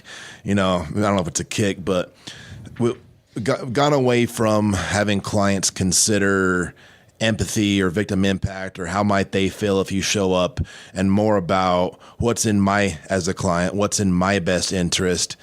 And the client may delude themselves into thinking it's in their best interest to go to a family party because they've told themselves they're not going to reoffend anyway and they need to get back with their family. And so in their mind, their best interest is to withhold this stuff. Mace is suggesting that you rephrase what in my best interest means to this is something that this nephew who's now grown up could have a memory triggered, report me, and then I get to do time on another charge. Yeah. So yeah, I mean that might be the way. Make it make sense to them some way, because otherwise they just think, oh, they're out to get me, man. Yeah, they're saying they're not going to put new charges on me, but they're looking for new charges. They want to know all this stuff, and I think they think that. I can't really tell them these things. They think those things. You know what I say to them about that? I think that's why people fail. Because they think they don't trust you. There's yet. like an undercurrent. Because there's no new charges. There's no reason not to say I had 100 other victims. Well, there's pass a polygraph, but they think, oh, they're out to get me. No way, man. I think so. There's two methods by which I I think are the most effective. One is, can I get an advocate in the group? Can I get an advocate in the group who's come forward with new victims and been just fine with it? That helps. Secondly, though, I roll with their own bullshit. I usually say to them, I say, you know what? Like, so many times you guys have said this is all about the money, right? All about the money, all about the money. I was like, what kind of business model would I be running if every one of my clients are trying to get them busted on new charges and get them sent back to prison? Man, you guys are paying customers. I need you to pass that polygraph to pay my paycheck, please. Your first year as a businessman, you'll do great, and then nothing. Nothing. No one will come to you. Right. That's what So I was trying to say. I was like, look, man. Like, so it's actually if this is a conspiracy, play that whole conspiracy out. If this is a conspiracy against you, like, do I want you incarcerated or do I want you here giving me money? Like you said, I joke with them too. I'm not like obviously saying I'm a greedy bastard or anything. I'm just saying, just roll with your own statements. That doesn't make any logical sense if you're trying to say that. And they're like, but still, I mean, which is spot on. It almost seems, it is. And it seems like though no matter what, like I had a client who came to you not too long ago. And he failed his first test, come back to me. I talked to him about it. And what was weird about it is he came forward with a lot of stuff, right? Failed his first test. And then I asked him, what were you doing? And there was countermeasures, right? So what are countermeasures, by the way? Like, I don't know if we've sufficiently explained that. So countermeasures, I talked about squeezing butt cheeks, the old type of things. Right. It's just, but there's other ones than that. Yeah, intentional manipulation. You're trying to cheat the test. Right. So he said he said that he's doing some breathing or some shit, and what was weird about that is he said a buddy of his, probably in prison, this is how you beat it, right? And he said he was trying to get a more favorable outcome. He was still telling the truth, but he was trying to get a more favorable outcome, right? So, but then he came back and then did the same thing and disclosed really nothing and passed. I'm like, dude, what a waste! What a waste of money and time. Absolutely, for nothing. That's so silly. Why do they? There's a lot of guys. There's a lot of guys. So just because someone's trying to manipulate things or cheat, they're not necessarily lying. And there's studies that a large number of people aren't lying, but they're trying to cheat, which ends up screwing them over. So in some of the studies, they'll actually show that if a truthful person tries to manipulate the test data, they're actually more likely to fail. Wow. So, but they're scared, so they hear bad information. They hear someone that lied and failed say, oh man, hey, they're bunk, they're not that good. So like, well, how do I pass it? Shit, I'm scared. I'm telling the truth. Yeah. But I want to make sure I pass it. So like, oh, just do this, man. Just breathe like this or move like this or do this during these questions. So what are the... And they try to do those things, and now, dude, you're cheating. But it's not just a pass or fail, right? Like, I don't think people understand that. What are kind of the designations that you usually give? So for a screening test, so the common test we do for PSOT testing... and did you explain what PSOT is? So post-conviction sex... Yeah, it doesn't even sound right. No. Post-conviction sex offender testing. Okay. So the designations we have, so as far as scoring it out, so we have a range, right? So there's going to be positive scores for certain reactions and negative scores for certain reactions, and there's a threshold they have to meet for those. So if someone passes, passing's actually easier than failing. Yeah. So let's say there's two real big issue questions on a test, right? Did you use drugs or alcohol, and did you have unauthorized contact with minors, right? So to pass a test, they just need a score of +1 on both questions. It can be +10, 5, whatever, as long as it's. And what does that mean? +1 on +1. So for the reactions, if they're not having big reactions to these questions, whatever it might be, they're going to score positive because we have reactions on all those things. On all the things we talked about earlier. So polygraph just means like many tests, right? So your sweat, your cardio, your blood volume, pulse amplitude, and your finger while we're going, those are scored out depending on your reaction. So if you score +1 on those, you're a pass. Easier than if you fail. So to fail in this particular format, you would need at least a -3 on a question. So can you go above +1 if you're telling the truth? Yeah, absolutely. So you can have like a +10 on a question, for instance. Kicked ass, basically. You got positive. So okay, but it's all you're passing. So you would So in other words, you kind of would have to be like if it was like the truth, the whole truth, and nothing but the truth, so help you God, is positive 10, right? Whereas positive 1 is like, kind of. But negative 5 is like, you're a fucking liar, homie. Yeah. Positive 1 is he seems nice. That's my opinion on the report. He seems nice. Holy shit, this guy's telling the truth. Oh my God, he's on. Wow. So that's pretty. That's pretty definitive. But basically, by having a positive score, saying you're not having a significant reaction to the relevant issue, right? So to the drugs and alcohol, you're not showing a big, significant reaction to that, right? And because you have to show a significant reaction to fail. Yeah. So if you score all the way down to at least a -3, and of course you can score lower, then saying, okay, there's something going on. We're asking these questions multiple times, and it's not just a situation where one time you happen to show a reaction, right? Because anyone can happen to show a reaction once. It's saying you're consistently showing a reaction to this question anytime it's asked on this test, and it's scoring negative, negatively towards that enough that we're saying, okay, something's bothering you. You're not being open about this. You're intentionally lying, whatever it might be. That's such good information to hear, that it's easier to pass than it is to fail. But I mean, like, unless you qualified that with a little bit of explanation, I don't think people would understand that. No, it just sounds like something you'd tell somebody going into it to put their mind at ease. But it's legit though. So no, that is. I mean, although if you look at like the comparison between, so if you look at like the drug offender world, right? Like that's the polygraph in the sex offender world is like the equivalent of a UA, right? Sure. Yeah. So, but I mean, if you look at how ridiculous people are with UAs, I mean, UAs now have been changed and altered so much because people spend so much time trying to beat them that, I mean, they're just pretty much infallible. Like, I mean, still people will say, nope, didn't happen, right?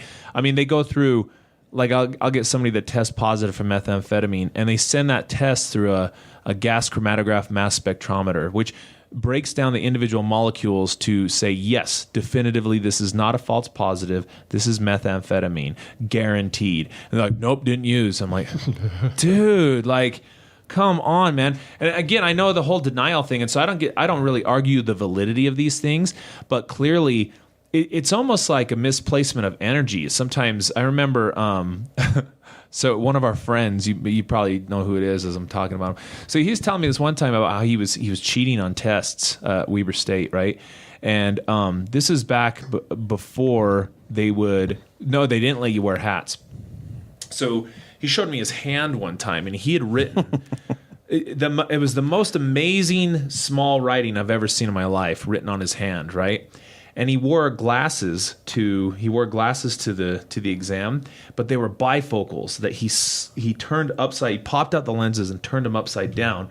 So when he put his hand, so I put my hand on my head, like kind of like a salute. So he put his hand on his head like this and look up at his hand, and he could read the text. And I'm like, dude, how long did that take you? And he's telling me hours. I'm like, just study for the test, dude. God, like, like if you spent half the energy that you did, like if I'm on, so I pulled that's up. Pretty like cool though. I mean, it's cool, but it's but you spent an awful lot of time where you actually could have learned something. So again, you think about it, dude. I'm saying like just look at the energy, the emotional, the time, the physical investment that you're making in anything. If regardless of the outcome, if the outcome's the same, okay, well you now wasted a bunch of time writing stuff on your hand and cheated and learned nothing. Where I studied, learned something, and I passed. We both got the same score. Outcome's the same, but I got something else out of it. I got a pass score, plus I had knowledge that I'm going to be able to apply later. It seems to me like... Yeah, or if you get busted and kicked out of school. You're like, yeah, right. And so the risk ratio is huge, but he spent exactly the amount of same time. That's crazy. That's what I wonder, like, if... Rather than like, I pulled up antipolygraph.org here. I mean, rather than going to a site like this... And I mean, there's endless amounts of articles and nonsense. It seems like a rabbit hole that kind of never ends here. And I mean, I don't even know what I'm looking at half the time. But rather than going on here and going through this and researching this, like if you just spent that time and energy and focus of having a couple of good sessions with your therapist, you'd be fine, dude. Yeah, like you'd be fine. No, I just don't get it. Right. So is there any way, okay, so like this one, this is crazy right here. Let me ask you this one. So I'm on anti-polygraph, and I love the first ones. Did you know? So it says, Did you know one of the most prolific serial killers in U.S. history passed the polygraph and killed again? So is there? Did you know that, Ed? Is there a way? Did you know that? This is good information. Polygraph him, dude. This is great information. I heard that OJ was starting to take a polygraph and they cut it off because he was failing it, but I haven't heard more details about that. Did you know that you can get online and find anything you want? So this is Well, no, this is what I love about this though. So it says, Gary Leon Ridgway is expected to plead guilty to 48 murders this week, including Oregon's Green River killings. Wow, that's pretty profound. Got the Green River killer. Sure. Ridgway, an early suspect in the Green River killings, passed a polygraph test. Here's so this is why it's so damn deceptive. Man, I hate to say fake news, but this is so nonsense. So passed a polygraph test in 1984. So that was prior to legislation to regulate this from turning it to being back when legitimate. back when it could be complete nonsense. When anyone could run a polygraph, I could just make up some format and say, I asked there him a it question. is, right? Yeah. I pumped up a systolic blood pressure cuff on his arm. So in continued his killing spree, it was ultimately DNA evidence that linked him to the killings in 2001. Like, dude, I don't know. Well, like, so there it is. That's not cherry picking. Okay, so here's the thing. Like, I can't throw that out there and say, well, see, the polygraph doesn't work. Like, well, it probably didn't work. That was probably a bullshit test, dude. Like, yeah, absolutely. Well, I mean, okay, so it was in 1980, whatever, so that creates that problem. But I mean, also, Ed, I didn't hear you say that it's 100%. No, and I point that out in the test. Like, so what's if up? If someone fails, so is it 100%? So one of the most accurate ones, the specific issue, 92%. So that's the mean accuracy. So the range is 86 to 97. That's a great range, right? Yeah. Mm-hmm. So studies I've looked at for the average person's, and I think some of these studies included police officers, the average person's ability to tell if someone's telling a lie was about 55% in studies. So it's basically the flip of a coin whether a PO or a therapist knows if someone's lying. Yeah. If I can run a polygraph test that's 90% or less, so a screening test, a more common one for polygraphs in post-conviction sex offender testing, the average is about 86%. So is that 100%? I'm not going to say it's 100% ever, but that's a lot better than a flip of a coin. Yeah, so, okay, right. How about we flip a coin to see if you're telling the truth? And so the purpose of the polygraph in this type of testing is to help make those tough decisions. You know, if a therapist and a PO knows, hey, I'm 55% accurate, he told me something's happening. He told me he was around his nieces, but he says nothing else. So if I have a test that I can use that's 85 to 90% accurate, and if I can use that to help me make those tough decisions, like, is this guy safe to be in the community?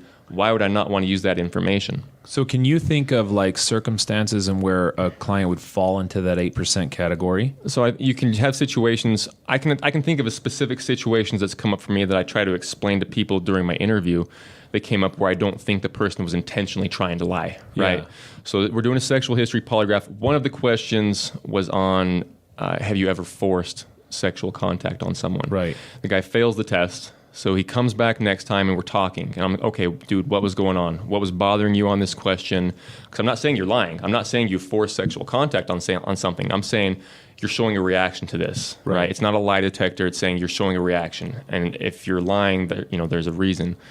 So when I'm talking to him, he's like, okay, well, during the test, when you asked me that question, I was worried because I know when I was a minor, a girl accused me of rape. He's like, I know I didn't rape this girl. But during the question, I'm thinking, oh, shit, I know I didn't do this. It shouldn't be a big deal, answering no. Right. So he never told me about this.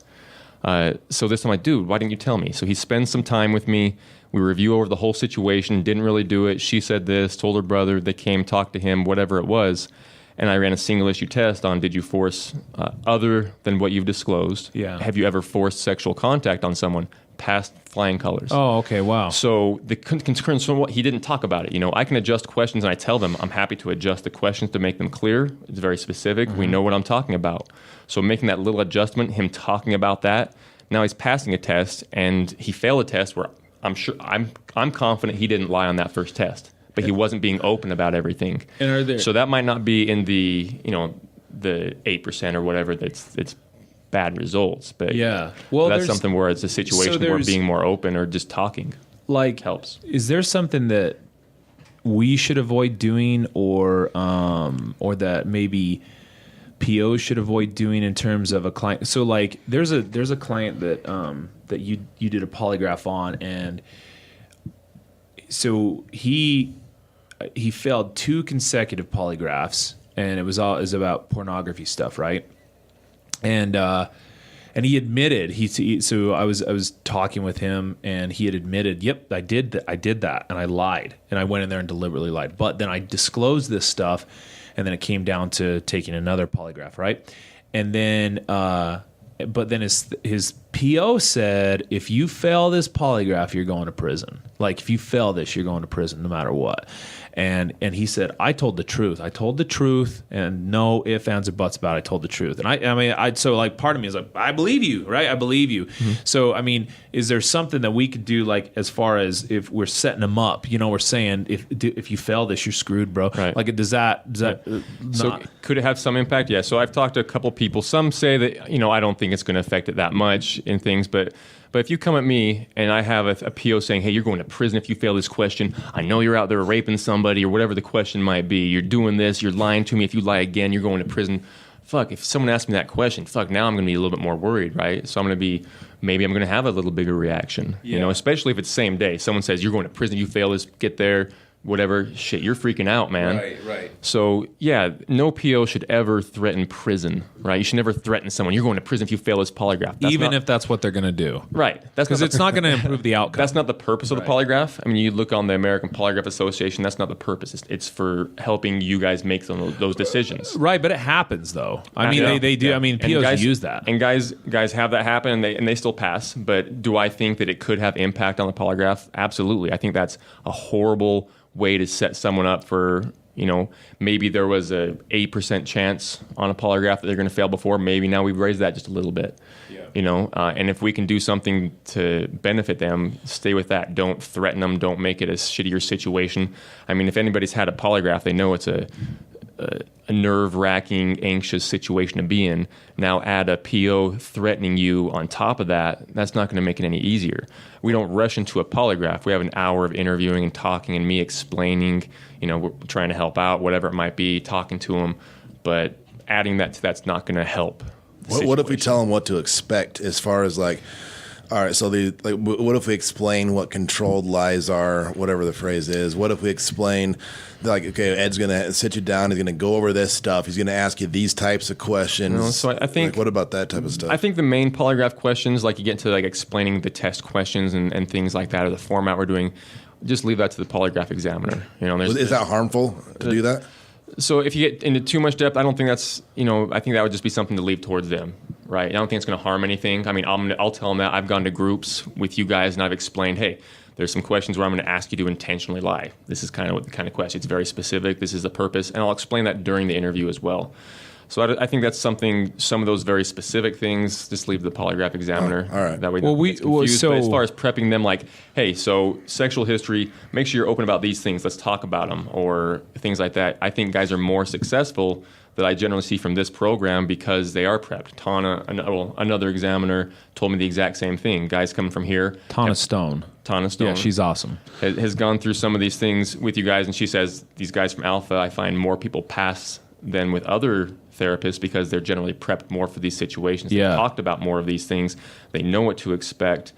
So they've disclosed these things already. Well. So one thing I do feel like, and I don't know, like, okay, so like even the issue that we were staffing today with another client.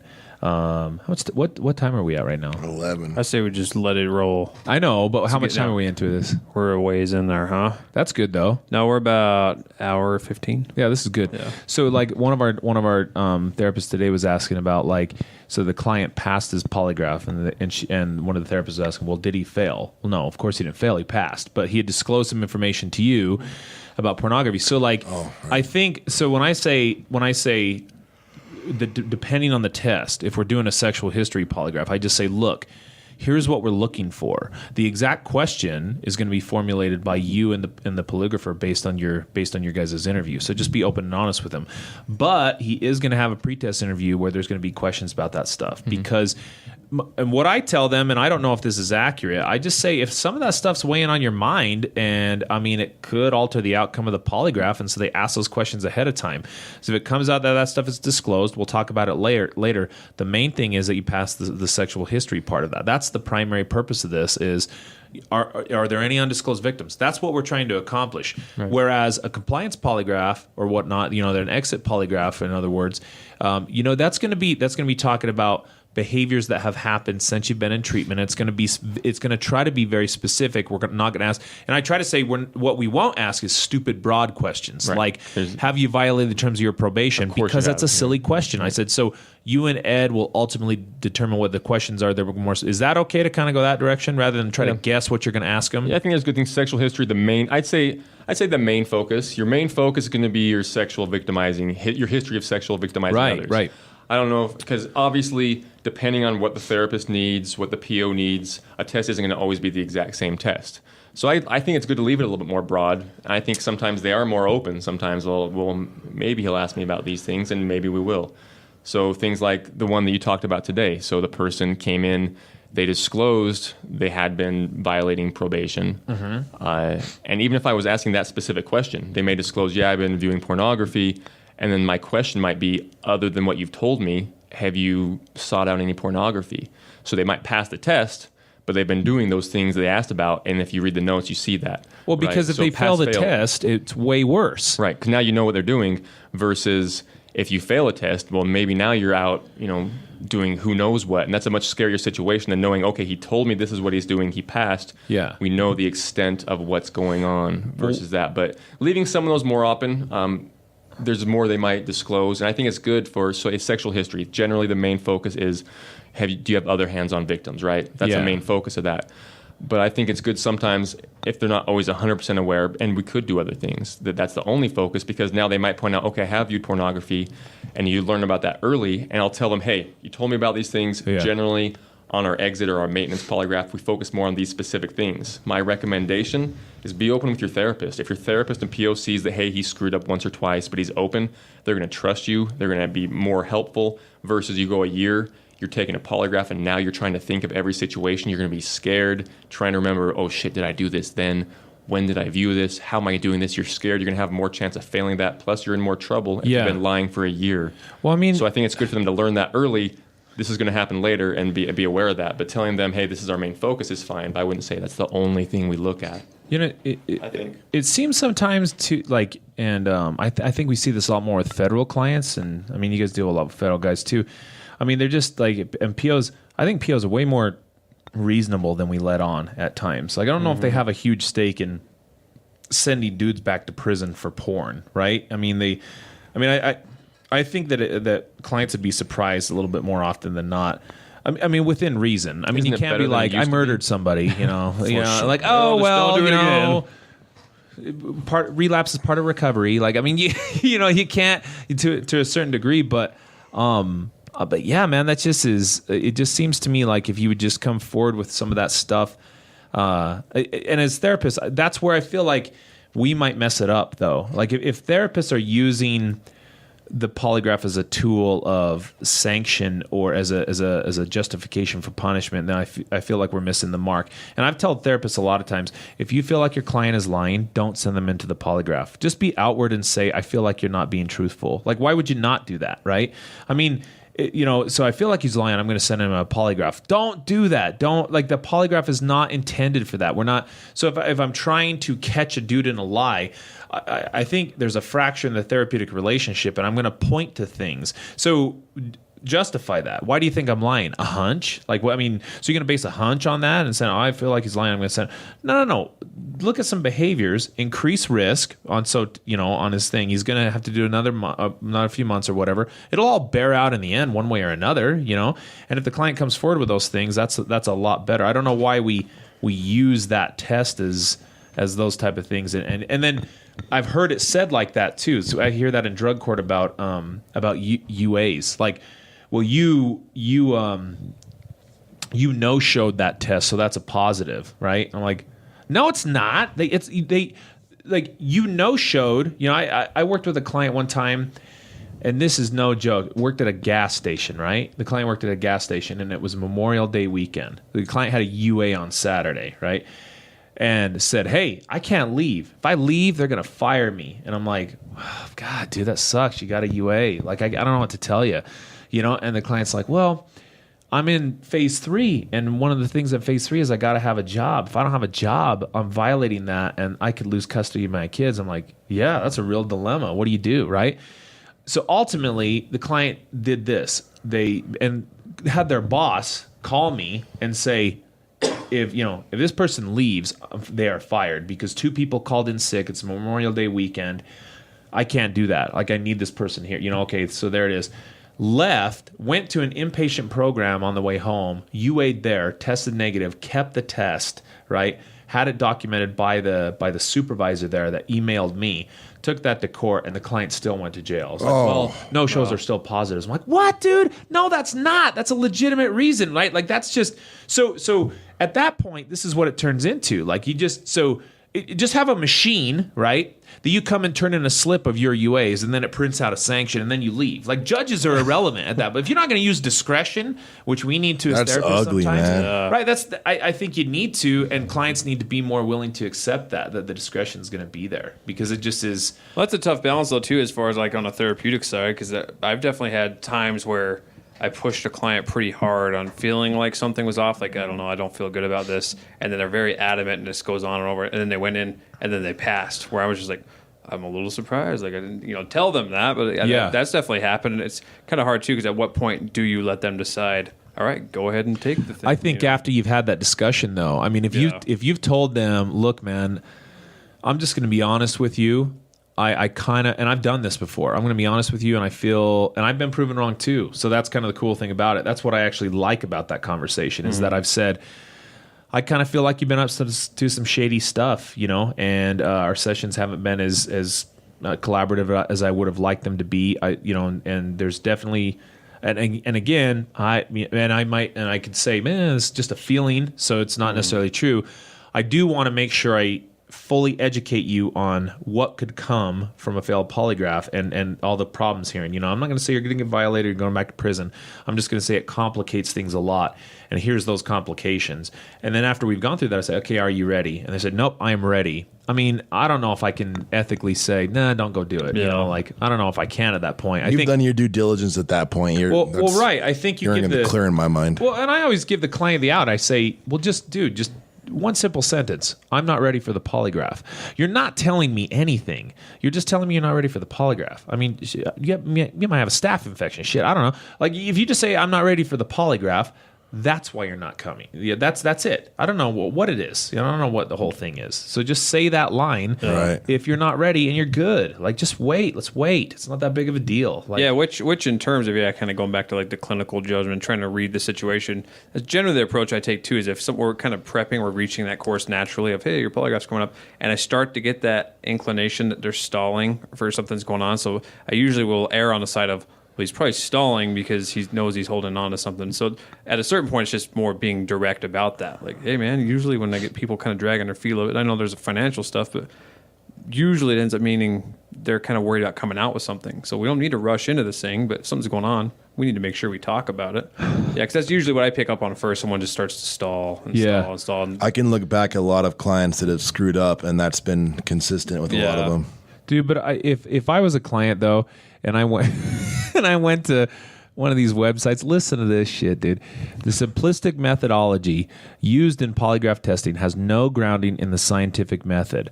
It is no more scientific than astrology or tarot cards. Government agencies value it because people who don't realize it's a fraud sometimes make damaging admissions. But as a result of reliance on this voodoo science, the truthful are often falsely branded as liars while the deceptive pass through. I mean, first of all... Well, what does often mean? You're just what's obviously the biased. website? This is antipolygraph.org. Yeah, but I'm like, dude, but the thing that I'm saying... Julie on 27th Street. The thing that I'm saying is, like, first of all, like, learn how to write a sentence, like a cogent paragraph, A. But, like, what a bunch of nonsense, dude. And what I love about this, did you hear about this, dude? So there's, like, tons of articles on this Doug Williams guy. Did you see this? Hey, dog. So I love this. A former Oklahoma police officer pled guilty on Thursday. This was back in forever ago. No, May 8th of 2015. A former Oklahoma police officer pleaded guilty on Thursday to obstruction of justice and mail fraud for teaching people how to pass lie detector tests, even if they're lying, according to the Department of Justice. So he operated polygraph.com, a defunct website. Many of Williams' customers were required to undergo the test for background checks as a part of federal investigations and or the terms of their parole and probation, according to the indictment. Well, you know what's wrong with this, though, and you know why. So as I go down here, do you know what the charge was? So lying to a federal agent is illegal, right? Right. And coaching somebody and trying to teach somebody how to lie is illegal. You didn't get arrested because of polygraphs. Right. You got arrested for coaching people to lie to federal agents. But technically, like as a polygraph examiner, I could actually legally, I can teach people to try to manipulate a polygraph, right? That's not breaking the law. But where some of these guys go to prison or whatever is going on is because there's people going for government jobs, or they've had stings. You know, someone comes in and say, hey, I'm applying for a government job. I need to know how to beat the polygraph to get in here. Now that's illegal. Right. Now they're teaching them to beat for that purpose. So now you're breaking the law. Yeah, so but that's exactly right. That is legitimately just illegal. Teaching a random person how to beat it, that's not illegal. Teaching them to beat it for a government job, now I'm breaking the law. Yeah, that's where they get in trouble with that. Dude, that's so what's silly. also interesting is, so they've done studies on, so if someone knows how the polygraph works, so let's say they understand everything and they try to cheat, they're not going to, shitty chances of beating it, right? So let's say I teach someone without the polygraph, I tell you, okay, this is what you got to do to beat it. Still just as shitty chances of trying to cheat. It's going to come up obvious. Our computers can see some things now that are obvious problems for fails. I'm going to see that. The only statistical thing they've done to show that there's a higher chance of beating, if you want to call it beating or cheating on a polygraph, is if you practice on a polygraph instrument. So right, if I have a polygraph machine here, we sit here together while you run the polygraph and I show you what's happening when you do certain things. Now there's a slight increase in someone that can actually manipulate that. But if someone just tells you how to cheat, how it works, everything that's going on, everything I know, you know, you're still just as likely to fail at trying to manipulate that test as someone that has no idea what's going on. They're trying to manipulate it as well.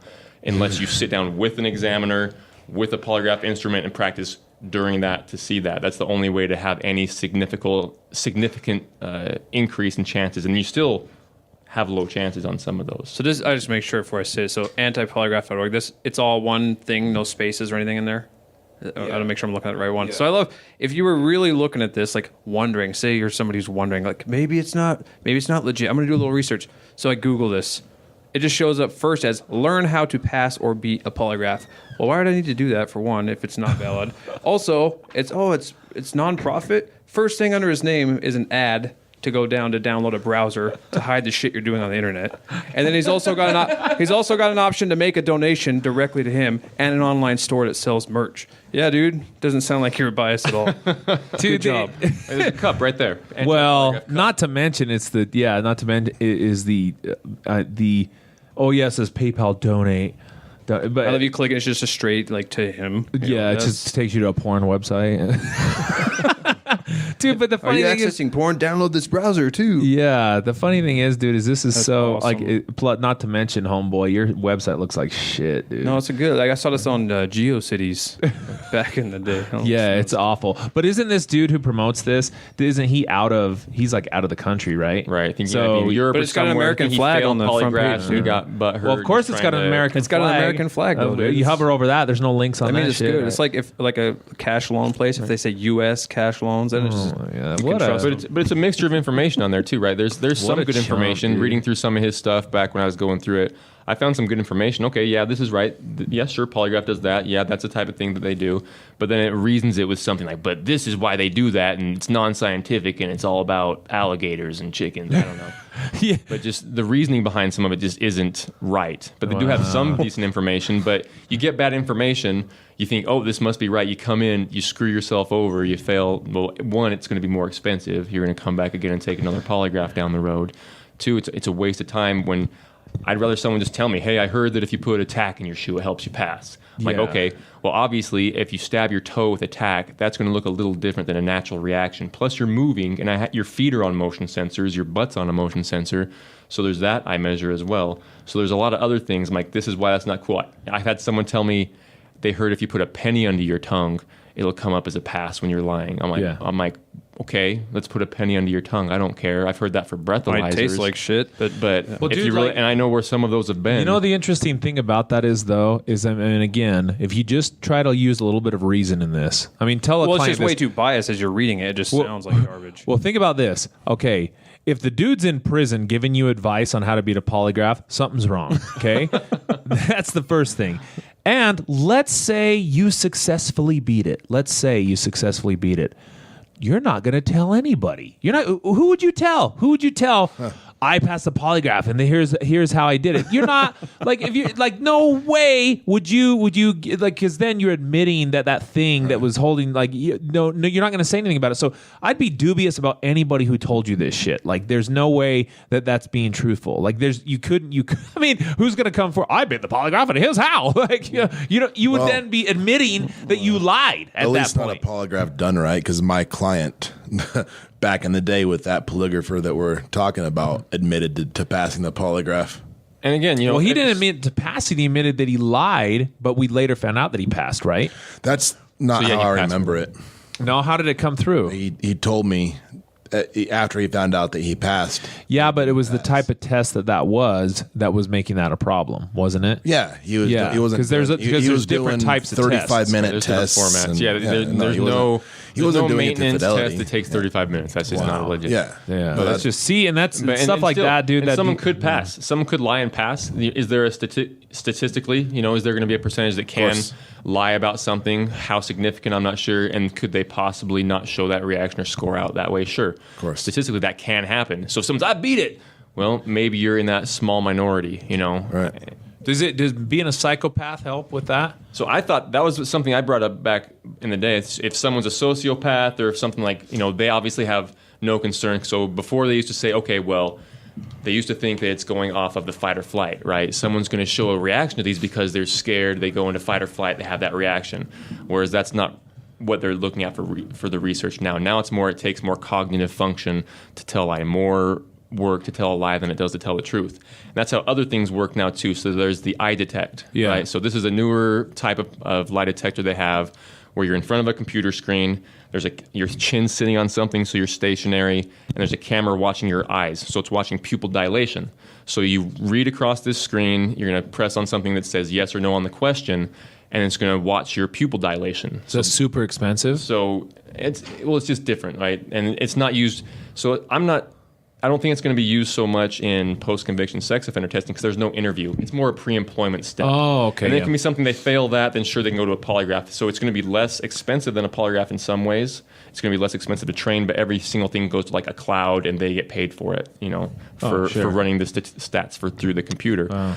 But as far as that goes, I mean, it's reading the pupil dilation because it takes more work. It takes more work, cognitive function to think of a lie. So it doesn't matter on like, I don't give a shit that I'm lying. I mean, in fact, you would still have to know that you're lying. It still takes more work. I mean, little tiny things like you can ask sometimes, and it's kind of a dumb example, but sometimes you can look at someone and say, okay, tell me, what's your mother's name? And the answer, Julie, whatever. No. Say, okay, what's your father's name? Now lie to me. Like, you got to sit and think of a name to lie about. Because it comes natural. I know what my dad's name is, Phil, whatever. Yeah. But if I have to think of a name, okay, John. You're thinking more, you're working more to come out with that, and your body's having these reactions. And that's more what it works off. It's not going off the old fight or flight. Okay. You're scared of this. This is what's happening. It's and they do more research. And again, it's back to research. Why is this happening? And this is that's what they're looking at now. So. That's good, man. And I mean, I don't know. I think your craft is like a really necessary element. Witchcraft. I think that tarot. I think that your profession is really a key element in what we do. I don't know how we could do anything without it. And I also, but the other piece is I'm glad to hear it's becoming more legitimate too, as well, because again, and I think, man, if you're a polygrapher doing that, God, knock it off, dude. Right? Like, I mean, more than anything, just legitimize your product, bro. Like, that's it. I mean, and if you suck at selling your product, get a new job, man. Like, it doesn't do anybody favors, and it ruins. I mean, if the more we can make the polygraph legitimate, the better off it's going to be for even the offenders too. I mean, it works both ways. It works. I mean, it verifies the truth, even when people think that they're lying, it works in their favor. Like, they should be advocates of it as much as anybody. So it's definitely in their best interest. But I don't know. It's fascinating stuff, man. Yeah, and it's an objective test. Some people think that, Ed's out to get me or whatever might be going on. It's not my opinion. I have plenty of times when I think, this guy's for sure going to pass this test. This is perfect. He sounds great after the interview, run it, and he just shows significant reaction. It's not my opinion. I'm scoring it out off of how their body's reacting. Yeah. So, it just comes on, does your body believe what you're saying? Whether I believe it or not doesn't matter. Or I've had people come through here and I'm like, man, this guy seems pretty sketchy. Really? Well, that's what's going on. And they pass a test. So it's not my opinion on these things. I run a statistically sound test. This is what all the studies say. This is how the format works. I give you the information you need. We run the test, and this is what your body says. It's not my opinion. Because even if you did, you said I didn't like how this guy looked at me, right, and failed him deliberately. I mean, your tests could be requested, right, or something like that. Right. There can be quality reviews. So especially, there's a lot of people that are in pre-employment or they work with companies, and so they have multiple examiners. Yeah. So they'll do quality checks where they go to other examiners. Utah Polygraph Association is looking at making that something where the examiners in Utah, they're going to look at having us send out charts to other examiners to have even more people checking things. Dude, I have people I know that I have. If I have a question, I send it to an examiner I know in California. Hey, what's your opinion on this? Yeah. To get other opinions on things because it's fidelity checks. Yeah, it's yeah. Well, you need. So that's what I'm saying. Like, if you don't, so anytime you have a system of power, right? I can't remember who this was that said this. It's the same. Who did the prison experiment? The Stanford prison experiment. I don't know. You know what I'm talking about, though, right? Yeah. That guy I was watching him do a Phil Zimbardo or something like that. I think his name is. Anyway, he was doing a speech. And he was talking about. Then he was an expert witness for the Abu Ghraib stuff. You remember that? Yep. So he was an expert witness for that because of the Stanford prison experiment. And basically, what he said was when you create a differential power structure where one group of people are in power and other people are not, and there's no oversight, it's guaranteed there's going to be abuse. Guaranteed. Absolute power corrupts absolutely. Right, but there are gems in the middle of there, right? Like there was one dude who was the kind of hero in it all and kind of alerted everybody to Abu Ghraib, but that guy's getting death threats and all kinds of stuff, right? So again, like I feel like Ed is kind of a diamond in the rough, but again, I won't. Are there crooked dudes? Clearly, there's crooked polygraphers out there, and again, I think it just speaks to this kind of stuff. Ed's willingness to come here and talk to us and willingness to talk to the clients, willingness to not alter his outcomes of his examinations because it's more favorable to him so he doesn't have to go to court. That's a testament to the integrity there versus, scumbags out there that are doing those things. Because that's what they are. You're transparent. They're like, I'll tell them to their face, you're a scumbag, bro. Like, if you're doing that, you're messing with the legal system, you're messing with PO's jobs, you're messing with my job, you're messing with offenders' lives. And I don't care if you're letting them off or screwing them over. Either way, you're crooked, bro. That's it. That's all there is to it. Like, right. I mean, there's no two ways about it. You're scum of the earth. Like, the end. Ed's not. Ed's awesome, obviously. Dude, speaking of gems, I was just looking around because it cracks me up. But on that merch store, on that, so dude, there's some good stuff on there. But I was just kind of cracking up with this. So he's got the antipolygraph.org golf T-shirt.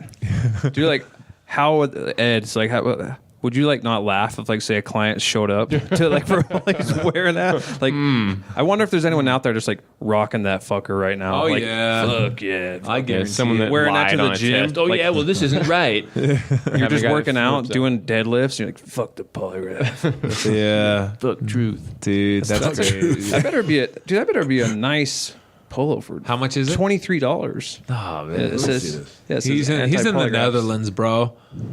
It's like he's got. I should get that. He's got a coffee mug. Dude, what if like one of my clients was in here? I'm like, dude, just trust it. It's cool. Antipolygraph.org. It's got a picture of. I'm gonna buy one of these, and then when I have a hatchet man running around this. When I have a client going in for polygraph, I'm like, dude, just wear this. Go in and wear this. Just mess with Ed. Yeah. Huh. Interesting. So, do you want to talk about anything before we start this polygraph? Well, that's a good discussion, man. We appreciate you coming Thanks for on. coming You have in, to come bro. back again, huh? Yep, totally. What we'll have to do is, because Ed's got a bachelor party coming up, I've always told him he needs to whip out the polygraph while we're in a bachelor party. Ruin all of it. Because, dude, if you hook somebody up and you ask them a question, right? You know, and they rip off all the materials. You know that's their the fifth. Yeah, that's pretty much it. Did you? Oh God! Right? Well, no, that's like no showing a UA. No, Yeah, same thing. not if I'm ripping it off as you're asking me. Well, the I'm question. giving myself an out. I don't know what you're going to ask me. No, if I go to a UA and you tell me to pee in a cup and I pee in your face instead, like that, okay, that's just good not comedy. a no No, show. but it's funny though. Screw this, man. So, all right, man. Well, thanks for listening, everybody. We'll see you next week. Yeah, won't see you. Well, No, we will. We'll see him. All right. Bye. See everything. All right, folks, that is a wrap on episode 8 of the Guerrilla Social Work Podcast. We want to thank you for tuning in. We also want to thank our guest, Mr. Edward Cook, for coming on to the show and giving us some information about the polygraph and its use and treatment. Next week, we will have Dr. Kay Ha, who is a health administrator out at the Weber County Sheriff's Department. She works in the jail out there, and she's in charge of the mental health services. So she's going to have some information on that for us. Then we're also going to talk a little bit about how she got into that field. It's a really interesting one, so tune in on the next episode. Also, if you happen to have any questions, we've been getting a few of those online, which is really cool. So we're going to do our best to answer those questions online, and then also in the following episode, give a more detailed answer to some of the questions on there. So keep the questions coming in. We appreciate that. So if you look us up online, it's Guerrilla Social Work, which is GUERRILLA, Guerrilla Social Work. Or you can go to the website, guerillasocialwork.org. We have that up and running.